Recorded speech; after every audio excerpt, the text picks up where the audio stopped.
அனைவருக்கும் வணக்கம். இன்றைக்கி நம்ம இந்த வீடியோவில் நாம் அன்றாடம் பயன்படுத்தக்கூடிய காலணிகளை அடிக்கடி வேறு வேறு விதமான காலணிகள் பயன்படுத்தும் பொழுது நம்முடைய குதிகால் வலி எப்படி வருது அப்படின்றது நம்மளுக்கு தெரியணும்.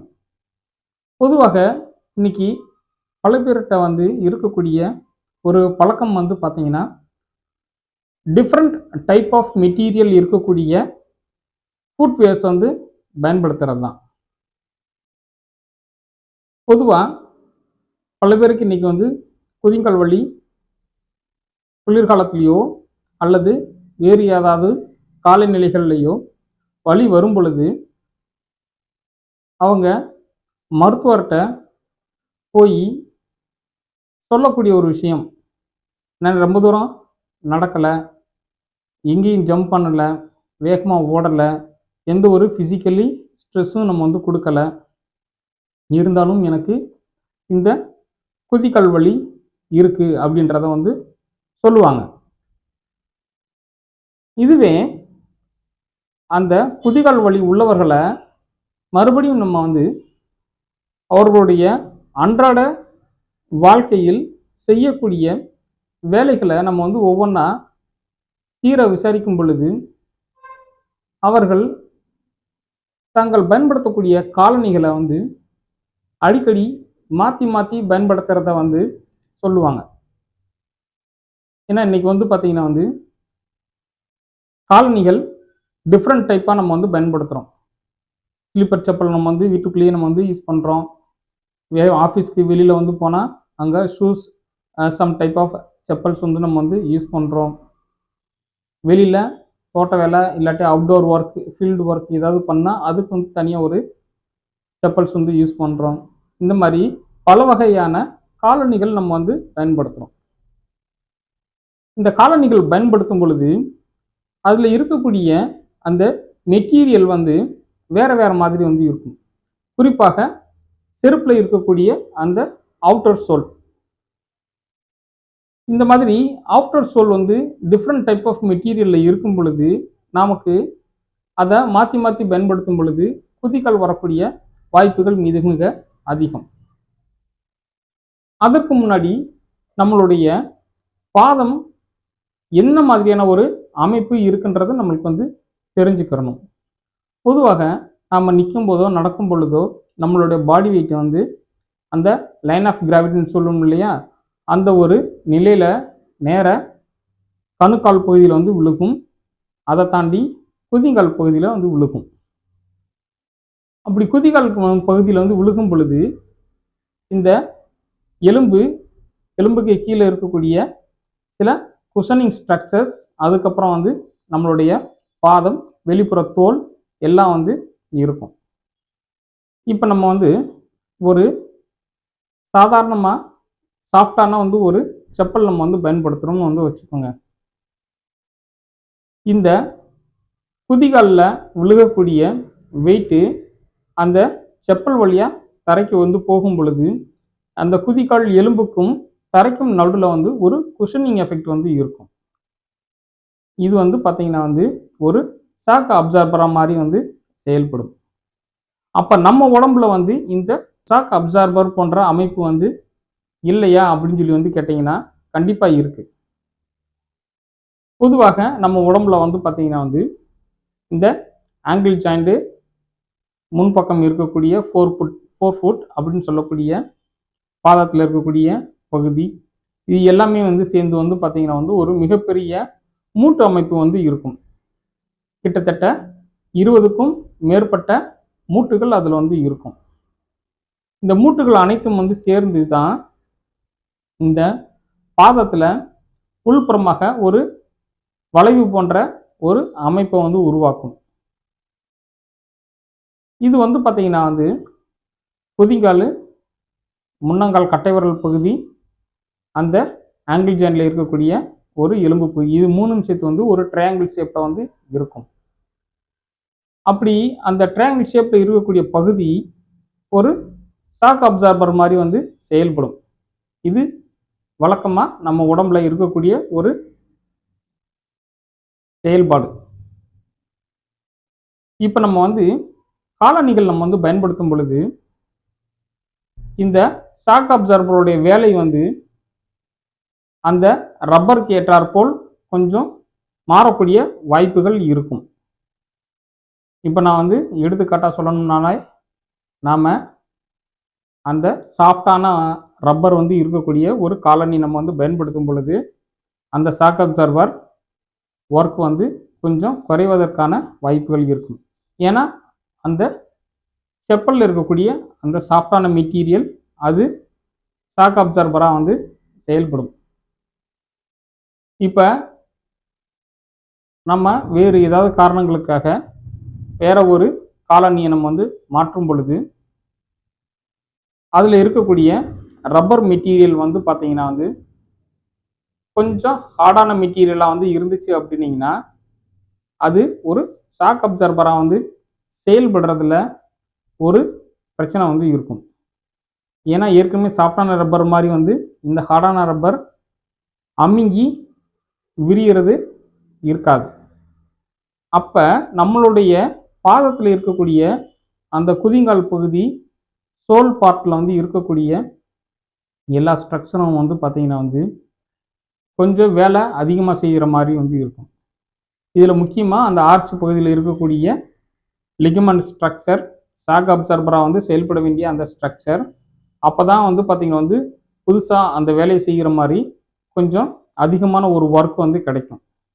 இப்போ நாம் பயன்படுத்தக்கூடிய காலணிகளை வந்து அடிக்கடி மாற்றிக்கிட்டே இருக்கோம்னு வந்து வச்சுக்கோங்க. திடீர்னு சாஃப்டான செப்பல், திடீர்னு ஹார்டான செப்பல், இந்த மாதிரி மாற்றி மாற்றி நமக்கு வந்து பயன்படுத்தும் பொழுது இங்கே இருக்கக்கூடிய ஷாக் அப்சர்வர் ஆக்டிவிட்டி வந்து பார்த்திங்கன்னா வந்து அடிக்கடி மாறி மாறி நடக்கும். அப்போ இங்கே வந்து பார்த்திங்கன்னா வந்து அந்த லிகமெண்ட் வந்து பார்த்திங்கன்னா ஒரு எலாஸ்டிசிட்டி பவரை வந்து மெயின்டைன் பண்ணிக்கிட்டு இருக்கணும். ஆனால் அது வந்து பார்த்திங்கன்னா வந்து மெயின்டைன் பண்ணுறதுல நிறைய பிரச்சனை வந்து ஏற்பட ஆரம்பிச்சிடும். ஸோ எலாஸ்டிசிட்டி பவர் வந்து குறைய ஆரம்பிக்கும். அதே நேரத்தில் வந்து பார்த்திங்கன்னா வந்து இன்டர்மீடியண்டாக ஹார்ட் அண்ட் சாஃப்ட் செப்பல் மாற்றி மாற்றி யூஸ் பண்ணும் பொழுது அந்த லிகமெண்ட் வந்து கொஞ்சம் கொஞ்சமாக மைக்ரோ இன்ஜுரிஸ் நடக்க ஆரம்பிக்கும்.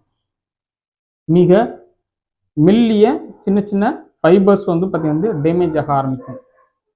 அப்படி டேமேஜ் ஆகும் பொழுது அங்கே கால்சியம் டெபாசிஷன் வந்து நடக்கிறதுக்கு வந்து நிறைய வாய்ப்புகள் இருக்கும். இதை தொடர்ந்து இந்த கால்சியம் டெபாசிஷன் நம்மளுக்கு பொதுவாக குளிர்காலங்களில் வலியை ஏற்படுத்தக்கூடிய வாய்ப்புகள் மிக மிக அதிகமாகவே இருக்கும். இந்த காலணிகள் பயன்படுத்தும் பொழுது அந்த காலணிகள் வந்து பார்த்தீங்கன்னா சில காலணிகள் வந்து பார்த்தீங்கன்னா வந்து அந்த இன்சோல்னு சொல்லும் இல்லையா, உள்பக்கம் இருக்கக்கூடிய அந்த காலணிகளுடைய அமைப்பு வந்து பார்த்தீங்கன்னா வந்து ஃப்ளாட்டாக வந்து இருக்கும். சில காலணிகளில் வந்து பார்த்தீங்கன்னா நம்மளுடைய ஆர்ச் பார்ட்டுக்கு வந்து பார்த்தீங்கன்னா வந்து கொஞ்சம் ஆர்ச் வந்து வச்ச மாதிரி வந்து இருக்கும். அந்த மாதிரி காலணிகளில் நமக்கு வந்து பயன்படுத்த ஆரம்பிச்சிட்டோம் அப்படின்னீங்கன்னா ஒரே மாதிரியான காலணிகளை நம்ம வந்து பயன்படுத்தணும். இப்போ நம்ம வந்து ஆர்ச் வச்சு நம்ம வந்து பயன்படுத்தணும்னு வச்சுக்கோங்க.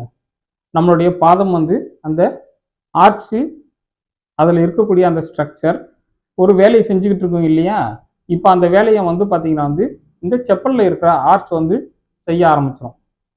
அடுத்து நம்ம வந்து ஃப்ளாட்டான செப்பலுக்கு மாறும் பொழுது அந்த ஆர்ச்சில் இருக்கக்கூடிய அந்த ஸ்ட்ரக்சர்லாம் வந்து பார்த்தீங்கன்னா வந்து புதுசாக ஒரு வேலையை செய்கிற மாதிரி அது செய்யும். இதனால என்ன ஆகும் அப்படின்னீங்கன்னா வந்து உள்ள இருக்கக்கூடிய அந்த சின்ன சின்ன சவ்வு பகுதிகள் எல்லாமே கொஞ்சம் கொஞ்சமாக வந்து இன்ஜுரி ஆக ஆரம்பிக்கும், மைக்ரோ இன்ஜுரிஸ். இது ஒரு பிரச்சனை. அடுத்தது இன்னைக்கு நம்ம பயன்படுத்தக்கூடிய நிறைய காலணிகள் வந்து பார்த்தீங்கன்னா வந்து குதிகள் உயரம் வந்து பார்த்தீங்கன்னா வந்து சில காலணிகளில் அதிகமாக இருக்கும், சில காலணிகளில் உயரம் குறைவாக வந்து இருக்கும். இப்போ நம்மளுக்கு வந்து அடுத்து இன்னொரு பிரச்சனை வந்து என்ன அப்படின்னீங்கன்னா இந்த குதிகளில் அந்த உயரம் அதிகமான இருக்கக்கூடிய காலணிகளை நம்ம வந்து பயன்படுத்தும் பொழுது நாம் வந்து நம்ம உடம்பு வழியாக அந்த செல்லக்கூடிய லைன் ஆஃப் கிராவிட்டின்னு சொல்லுவோம் இல்லையா, அந்த லைன் வந்து பார்த்திங்கன்னா வந்து கொஞ்சம் முன்னாடி போய் விழுகும். அப்போ நம்மளோட பாடி வெயிட் வந்து பார்த்தீங்கன்னா வந்து அந்த லைன் முன்கூட்டியாக வந்து பார்த்தீங்கன்னா வந்து அந்த ஆங்கிள் ஜாயிண்ட்டுக்கு முன்னாடி போய் விழுகும். இதனால என்ன பிரச்சனை அப்படின்னீங்கன்னா, நம்மளுடைய பாதத்தில் விழுக வேண்டிய அந்த வெயிட்டில் வந்து ஒரு சின்ன பிரச்சனை வந்து ஏற்படும். இதனாலையும் வந்து பார்த்தீங்கன்னா வந்து அங்கே பாதத்தில் இருக்கக்கூடிய சின்ன சின்ன லிகமெண்ட் வந்து எல்லாமே வந்து டேமேஜ் வந்து ஆகும். ரைட். இப்போ நம்மளுக்கு வந்து பார்த்தீங்கன்னா வந்து இந்த குதிகால் பகுதியில் இருக்கக்கூடிய அந்த பகுதிகள் மிக உயரமாக வந்து பயன்படுத்துவதோ அல்லது மிக உயரம் குறைந்த காலணிகளையும் வந்து இருக்கிறத வந்து பயன்படுத்துறதோ வந்து பார்த்தீங்கன்னா வந்து பாதிப்பை ஏற்படுத்தும். அடுத்தது வந்து பார்த்தீங்கன்னா வந்து நாம பயன்படுத்தக்கூடிய காலணிகள் வந்து பார்த்தீங்கன்னா பொதுவாகவே வந்து தேஞ்சு போயிடும். ஆனால் இந்த காலணிகள் வந்து பார்த்தீங்கன்னா அதை மிக அதிக அளவுக்கு தேயிற அளவுக்கு நம்ம வந்து பார்த்தீங்கன்னா பயன்படுத்தக்கூடாது. காரணம் என்ன அப்படின்னீங்கன்னா, நம்மளுடைய காலணிகளில் நாம் பாடி வெயிட்டை வந்து விழுகும் பொழுது ஒவ்வொருத்தவங்களுக்கும் ஒவ்வொரு மாதிரியாக இருக்கும். நம்ம பயன்படுத்தக்கூடிய அன்றாடம் பயன்படுத்தக்கூடிய காலணிகளை வந்து எடுத்து அதை தோல் பக்கம் திருப்பி பார்த்தோம்னா வந்து தெரியும். ஒவ்வொருத்தவங்களுக்கும் ஒவ்வொரு மாதிரியான வந்து தேய்மானம் அதில் வந்து இருக்கும். சிலருக்கு காலணிகளில் அந்த முன்பக்கம் வந்து பால் ஆஃப் டோன் சொல்லுவோம், அந்த 4 ஃபுட் பகுதியில் வந்து பார்த்தீங்கன்னா அதிகமாக வந்து தேய்மானம் வந்து இருக்கும். சிலருக்கு வந்து பார்த்தீங்கன்னா வந்து குதிகால் பகுதி வந்து சமதளமாக தேஞ்சிருக்கும். சிலருக்கு வந்து பார்த்தீங்கன்னா வந்து வெளிப்புறமாகவோ உள்புறமாகவோ வந்து தேய்மானம் வந்து இருக்கும். இன்னும் சிலருக்கு வந்து பார்த்தீங்கன்னா வந்து தோல் வெளிப்பக்கம் அதிகமாக வந்து தேய்கிறத விட இந்த பாதம் வந்து காலணிகளில் படுற இடத்துல வந்து பார்த்தீங்கன்னா வந்து நிறைய பேருக்கு அங்க தேய்மானம் வந்து இருக்கும்.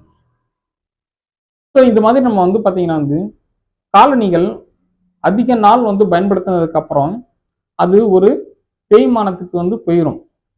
அந்த மாதிரி ரொம்ப அதிக அளவுக்கு தேய்மானம் ஆனதுக்கப்புறம் அந்த காலணிகளை நம்ம வந்து பயன்படுத்தும் பொழுது அப்பையும் நம்ம வந்து பாதத்தில் இருக்கக்கூடிய அந்த அதிர்வு தாங்கியாக செயல்படக்கூடிய அந்த சவ்வு பகுதிகள் சின்ன சின்ன திசுக்கள் எல்லாம் வந்து பார்த்தீங்கன்னா வந்து கொஞ்சம் ஒர்க்லோடு வந்து அதிகமாக இருக்க ஆரம்பிக்கும். ஸோ அதுவும் வந்து பார்த்தீங்கன்னா வந்து இங்கே கால்களில் ஒருவித பிரச்சனையை ஏற்படுத்தும். முக்கியமாக குதிகாலில் பாடி வெயிட் விழுகும் பொழுது அதிக அளவுக்கு ஸ்ட்ரெஸ்ஸை வந்து ஏற்படுத்தும். இதனால குதிங்காலில் அடிக்கடி சவ்வு பகுதியில் அடிபட்டு அங்கேயும் வந்து பார்த்தீங்கன்னா வந்து கால்சியம் டெபாசிஷனோ இல்லாட்டி வேறு ஏதாவது பிரச்சனையோ பொதுவாக ஏற்படுவதற்கு நிறைய வாய்ப்புகள் இருக்கு. ரைட். அப்போ நம்ம வந்து பார்த்தீங்கன்னா வந்து நாம் வந்து பயன்படுத்தக்கூடிய காலணிகளில் இவ்வளோ பிரச்சனைகள் வந்து இருக்கு. அப்போ நம்ம வந்து காலணிகள் பயன்படுத்தும் பொழுது என்ன மாதிரியான காலணிகளை நம்ம வந்து தேர்வு செய்யணும் அப்படின்றதுல வந்து ரொம்ப கவனமாக இருக்கணும். பொதுவாக நம்ம பயன்படுத்தக்கூடிய காலணிகள் வேறு வேறு பயன்பாட்டிற்கு வந்து இருந்தாலும் நம்ம பயன்படுத்தக்கூடிய காலணிகளில் கீழே இருக்கக்கூடிய அந்த சோல் வந்து பார்த்தீங்கன்னா வந்து ஒரு 2 சென்டிமீட்டர் வந்து ஹைட் வந்து இருந்தால் போதுமானது. குதிங்காலில் அடிஷ்னலாக வந்து ஒரு 1 or 2 சென்டிமீட்டர் நமக்கு வந்து பார்த்தீங்கன்னா வந்து உயரம் வந்து இருந்தால் போதுமானது. அதை விட உயரம் அதிகமாக நம்ம வந்து பயன்படுத்த வேண்டிய அவசியம் வந்து கிடையாது. ரைட். அப்போ நம்ம வந்து பார்த்தீங்கன்னா வந்து வேறு சில பயன்பாட்டிற்கு வந்து சில காலணிகள் வந்து இருக்குது. இதில் எடுத்துக்காட்டாக வந்து சொல்லணும் அப்படின்னீங்கன்னா இந்த தொழிற்சாலைகள் மற்றும் சில வகையான அவுட்டோர் ஃபீல்டு ஒர்க்லலாம் வந்து பார்த்தீங்கன்னா வந்து பயன்படுத்தக்கூடிய அந்த பூட் வகையான காலணிகள். இந்த காலணிகள்லாம் வந்து பார்த்தீங்கன்னா மிகுந்த எடை கொண்டது, அதிக எடை கொண்டதாக வந்து இருக்கும். அதே நேரத்தில் இதில் இருக்கக்கூடிய கீழே இருக்கக்கூடிய அந்த அடிப்புற பகுதி திக்னஸ் கொஞ்சம் ஜாஸ்தியாக வந்து இருக்கும். ஏன் அப்படின்னீங்கன்னா இது வந்து பலவிதமான பயன்பாட்டிற்கு முக்கியமாக தொழிற்சாலைகளில் அதிக ஹீட்டை தாங்கிட வேண்டியதாக வந்து இருக்கும். தேய்மானம் அதிகமாக ஆகாமல் வந்து இருக்கணும்.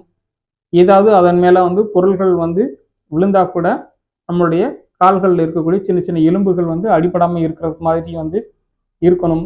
இந்த மாதிரி பலவித காரணங்களுக்காக அதை வந்து தயார் பண்ணியிருப்பாங்க. ஸோ அப்போ நம்ம வந்து அதில் இருக்கக்கூடிய அந்த சோல் வந்து பார்த்தீங்கன்னா வந்து திக்னஸ் வந்து ரொம்ப அதிகம் இல்லாத ஒரு ஷூவை நம்ம வந்து செலக்ட் பண்ணிக்கிறலாம். பல நாடுகளில் எப்பயுமே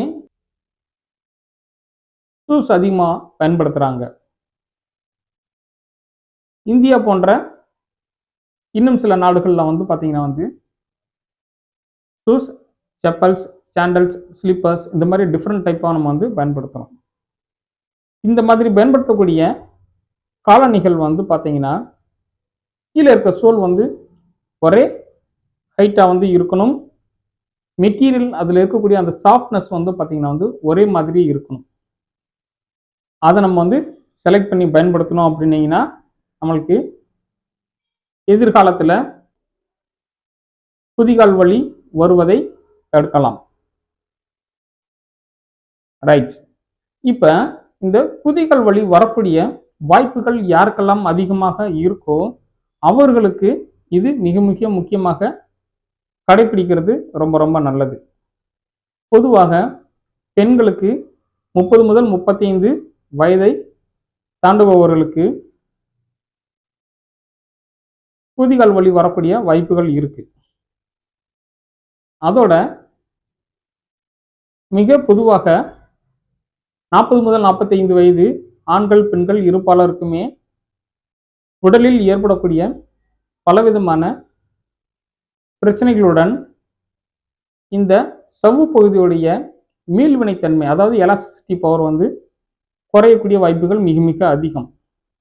அதனால நம்ம இந்த காலணிகளை வந்து மிக சரியாக தேர்வு செய்யணும். மிக முக்கியமாக காலணிகள் வந்து பயன்படுத்தும் பொழுது அடிக்கடி வேறு வேறு விதமான காலணிகள் பயன்படுத்துவதை கொஞ்சம் அவாய்ட் பண்ணுறது நல்லது. இங்கே பல பேருக்கு அந்த காலணிகள் தொடர்ந்து பயன்படுத்திகிட்டே வந்து இருக்கிறதுனால காலில் இருக்கக்கூடிய அந்த ஷாக் அப்சார்பர் ஆக்டிவிட்டி வந்து பொதுவாகவே குறைவதற்கு நிறைய வாய்ப்புகள் இருக்குது. அப்போ திரும்பியும் நம்ம அந்த ஷாக் அப்சார்பர் ஆக்டிவிட்டியை நம்ம வந்து இம்ப்ரூவ் பண்ண முடியுமா? கண்டிப்பாக முடியும். தினமும் அதற்கும் வந்து பார்த்தீங்கன்னா நிறைய ஆங்கிள் எக்ஸசைஸ் வந்து இருக்குது, ஃபிங்கர் எக்ஸசைஸ் நிறையா வந்து இருக்குது. அதெல்லாம் நம்ம வந்து தொடர்ந்து செய்யும் பொழுது அந்த ஷாக் அப்சார்பர் ஆக்டிவிட்டியை நம்ம வந்து ரெஸ்டோர் பண்ண முடியும். ரைட். இப்போ நம்ம வந்து இந்த வலி வந்துருச்சு அப்படின்னீங்கன்னா இவங்க என்ன மாதிரியான காலணிகள் பயன்படுத்துறது? பொதுவாக இவர்கள் வலி வந்ததுக்கப்புறம் மைக்ரோசெல்லுலார் அப்படின்னு சொல்லக்கூடிய ஒரு வகையான ரப்பர் வந்து இருக்கு. எம்சிஆர் செப்பல் அப்படின்னு நம்ம வந்து இன்னைக்கு வந்து சொல்லுவோம், மைக்ரோசெல்லுலார் ரப்பர். அந்த மாதிரியான காலணிகளை நம்ம வந்து பயன்படுத்துவது மறுபடியும் வலி வராமல் தவிர்க்க முடியும். ரைட். இப்போ நம்ம வந்து பார்த்தீங்கன்னா வந்து வீட்டில் வந்து இருக்கிறவங்க, வெளியில் ஆஃபீஸ்க்கு வந்து போகிறவங்க இந்த மைக்ரோசெல்லுலார் ரப்பர் இருக்கக்கூடிய காலணிகளை பயன்படுத்தலாம். இதுவே நான் ஏற்கனவே சொன்ன மாதிரி பல தொழிற்சாலைகள் இல்லாட்டி வேறு ஏதாவது அலுவலகங்களில் ஷூ மட்டுமே வந்து பயன்படுத்தக்கூடிய சிலருக்கு இது எவ்வாறு சாத்தியம்? அவங்களுக்கு வந்து பார்த்தீங்கன்னா வந்து இந்த மைக்ரோசெல்லுலார் ரப்பர் மெட்டீரியலில் ஷூ இன்சோல் வந்து நிறையா இருக்குது. அந்த மாதிரியான மெட்டீரியல் நம்ம வந்து பயன்படுத்தலாம். நம்மளுடைய குதிங்கால் வலி வராமல் இருப்பதற்கும் பல விஷயங்களை நம்ம வந்து கடைபிடிக்க வேண்டியது இருக்கும். வந்ததுக்கு அப்புறமும் நம்ம வந்து பார்த்தீங்கன்னா வந்து காலணிகளுக்கு என்ன மாதிரியான முன்னெச்சரிக்கை நடவடிக்கைகள் செய்யணும்ன்றதை நம்ம வந்து தெரிஞ்சுக்கிட்டோம் அப்படின்னீங்கன்னா இந்த வலி ரொம்ப சிவியர் ஆகாமல் நம்ம வந்து பார்த்துக்க முடியும்.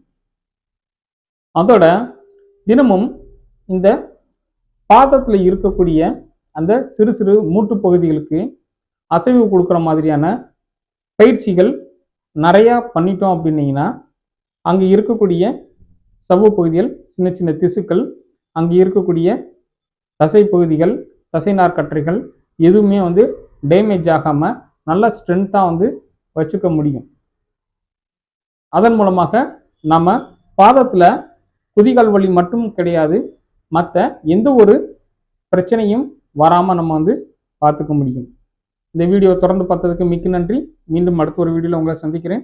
தேங்க்யூ ஃபார் வாட்சிங் வீடியோ. Thank you very much.